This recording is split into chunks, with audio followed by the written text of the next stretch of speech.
Fans, welcome to this week's episode of Sports Chat. Got a lot to talk about, including the second segment. We'll be discussing this evening's UT game, which right now we're going to start out with some high school stuff. Campbell County unfortunately failed the Mavericks of Anderson County last night. Anderson County, they had some strong on-the-ground action. They'd lost to two pretty good teams. Campbell County just was not able to overcome a few things. But all in all, I've got to say I'm pretty proud of the way the Cougars played. They put all their effort into the game. They played the whole game. They didn't quit. They just had some breaks go against it. And that's, you just lose football games when that happens. Special teams mistake, that's always painful for you.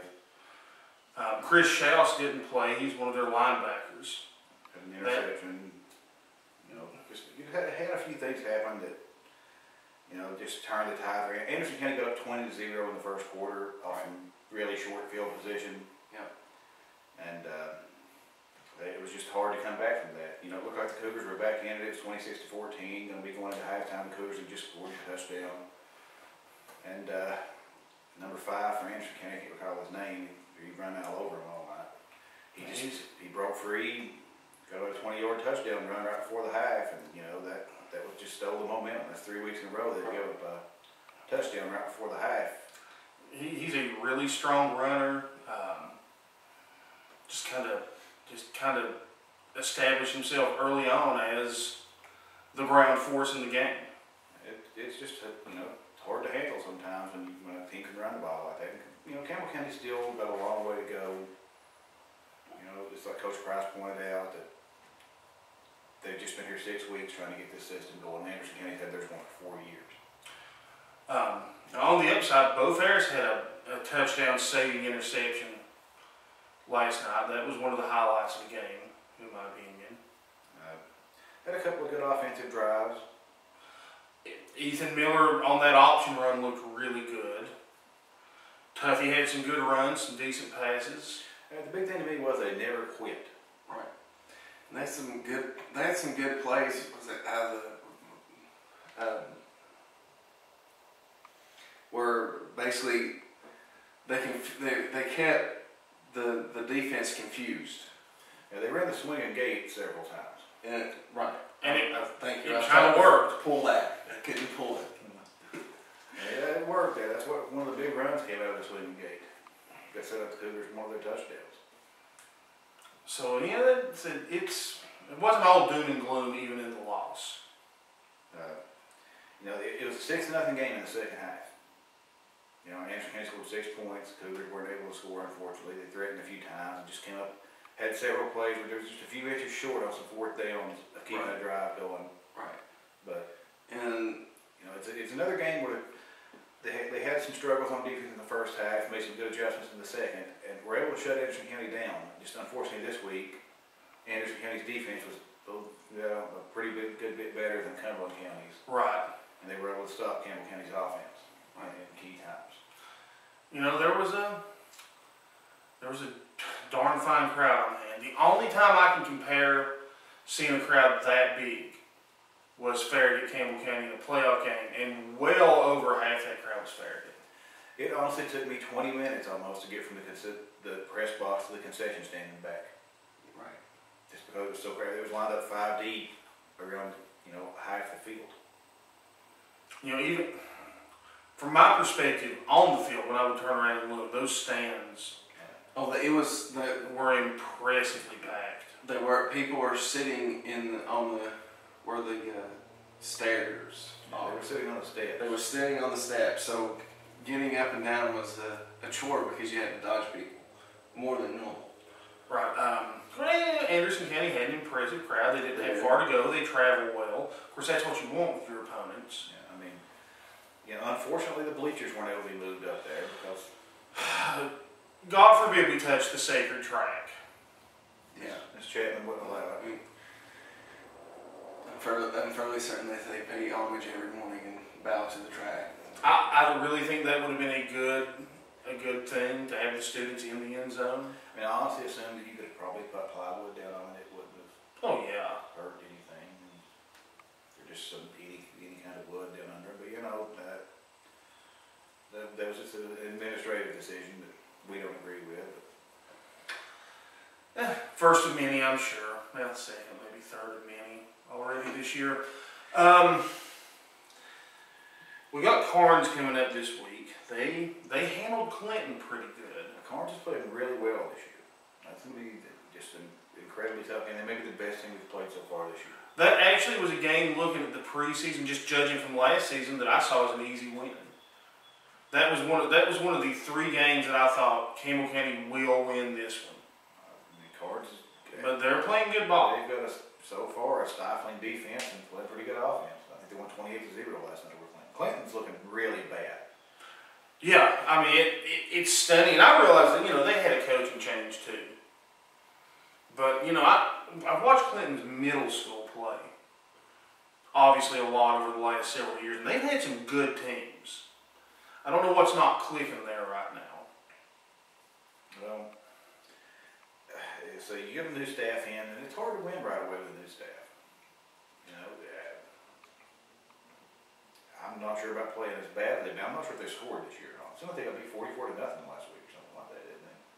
They lost to Dobbins Bennett last week, and it was 49 and it was something like 49, maybe 49-7. They may have scored a touchdown. And Dobbins Bennett had 42-0 early in the second quarter in that game. Of course, then Dobbins Bennett's one of the traditional football powers. They're ranked number 1 in the state, possibly, I think, and they're in the top 5 in the state anyway. But they're a powerful program, but still. But Clinton is traditionally a powerful program. It doesn't surprise me that Dobbins Bennett beat them like that. It does surprise me that Carnes beat them like that. Right, and Carnes, they've like John said, has played very well so far this year. So this is going to be a tough trip to the industrial park. And I know that a lot of people, and Anderson County, I guess, is the big rival now, but Carnes still to me is a huge rivalry game. Through our high school career, sports-wise, Carnes was the rivalry. And it became more of a rivalry with Anderson County. Not that they were playing each other. In fact, a lot of the rivalry stems from them not playing each other. Them not playing each other, and of course, some people, occasionally would go to Anderson County from Campbell County, and that fueled it, starting back in the mid-90s. And it's just the fact that it's more of a school disliking school thing instead of a sports team disliking sports team kind of thing. Right. I mean, and there's a lot of Campbell County flavor on. I really think they have more cheerleaders on Anderson County's team that live in Campbell County than don't. I know Tanner Torres plays on Anderson County's team. Of course, he played at Jasper. Ironically, his brother goes to Campbell County. Right. And is going to play basketball under Coach Housley. Yeah. Of course, last night, unfortunately, our good friend Rodney and his Bulldogs of Wartburg fell to the Indians of Oneida. Wartburg's struggling right now. You lose your starting quarterback that early, first game of the season with an ACL. It's just, you're going to have a bad year. He told us as much as that, he's just, I better not lose my starting quarterback, otherwise we're going to be in bad shape. That's literally what he said on this program just a couple short weeks ago. And unfortunately for him, that's what happened, and it's going to be a tough year for him.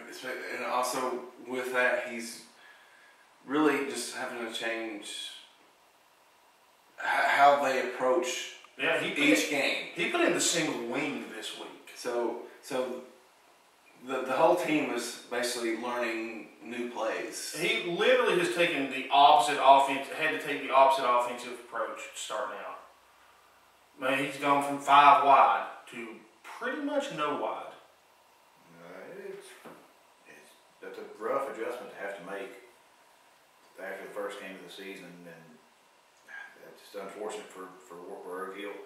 They'll bounce back, and I expect them to get better as the year wears on. Their quarterback gets more experience, but they were already down a lot of players from injury. They lost a lot to graduation, and now this happened as well. It's just going to be a tough year. Of course, Jellicoe was off this week.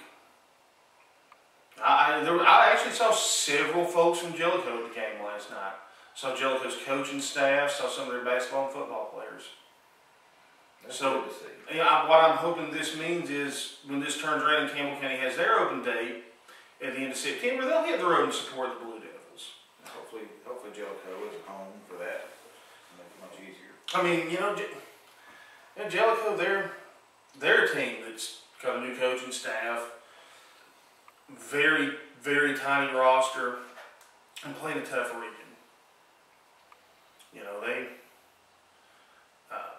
They don't have a lot of fan support. So that's another thing. I implore all the fans on that side of the mountain go out and support your Blue Devils. They got a lot of crossover. Even a lot of people from this side of the mountain went over and watched the basketball team and cheered for the basketball team. You'll cheer for the football. You don't cheer for somebody just because they're winning. Cheer for somebody because you like them. You're a fan of their school. Right? You should be a fan of Jellicoe just like you are of Campbell. Exactly. We're neighbors. We share a community. We just separated by a little mountain range. Jacksboro had a big win this week on the road. They did. Norris, for lack of a better term, just dominated La Follette. And Jacksboro pretty much turned around and had their way with Norris. I got some good friends on Norris's coaching staff, and I know they play good defense because I know these guys that coach their defense. But Jacksboro was playing some offense. They scored 49 points. Right. Tyler Loveday, converted wide receiver at quarterback, had a good night both on the ground and in the air. Austin Raines apparently just pounded. He's a load. He really is. And Koji Ursino, just their speed burner. That kid's got some wheels on him. Jacob Bunch, who had a good game against Lake City, had a good game against Norris as well. So Jacksboro's the Anderson County champions, I guess, because we don't play Clinton or the Oak Ridge schools. Well, I'll take that. So we got that. La Follette, for whatever reason, did not play Thursday night. They were scheduled to play Soldiers Memorial, who Jacksboro will play this week on Thursday night at Soldiers Memorial while Campbell County's JV game is going on, and La Follette's going to be home against Eagleton, which is a school out of Maryville. I'm not clear on the scheduling of the JV game on the same night as the middle school games. The JV is usually on Tuesdays. Well, right, Mondays and Tuesdays is traditionally your JV game time on the high school level. I don't know if just this was some scheduling mishap or whatever, but it makes it rough on people that have children that play for both schools, or in Coach Peel's case at Jacksboro, he's got his son Kane. Obviously plays JV at Campbell County, and he's scheduled to travel to SMMS. So we were talking at the game last night. It's tough for families like that. So hopefully that's not something we'll see a lot of. Pretty much. High school would pretty much do teams just expect alcohol bounce back. Pretty much handled Loudon with ease. Maryville survived an early surge by West. I think they won 30-7. Yeah, West played it really good for a quarter. That's better than most people. It really is. West is a strong program. Oak Ridge beat Central.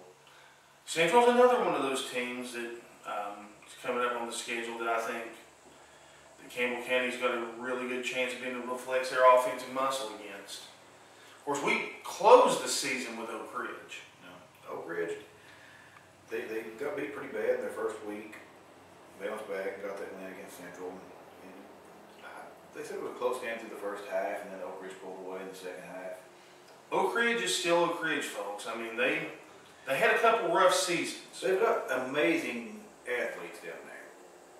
We found that out in track season. They're just dominating athletes. You would think they'd be really, really good. If they can get a decent coach going and get his system going, they're going to be back to being the Oak Ridge Bowl. If they have great athletes, big, fast, where we have a 5'10", 180-pound guy who maybe ought to run a 4'5", 4'6", 40. They've got a 6'2", 220-pound guy that can run that fast. And that's just, they've got borderline Division I prospects. Yeah. That's the kind of athlete they have. And it's always going to be hard to compete with that in your division. But On the upside, they do go 6-8 once the playoffs start. But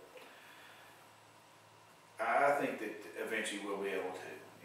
Good coaching can overcome a lot of obstacles. We'll see tonight some good coaching in Boise State versus the big, super fast athletes in Georgia. I sort of expect Georgia to win the game.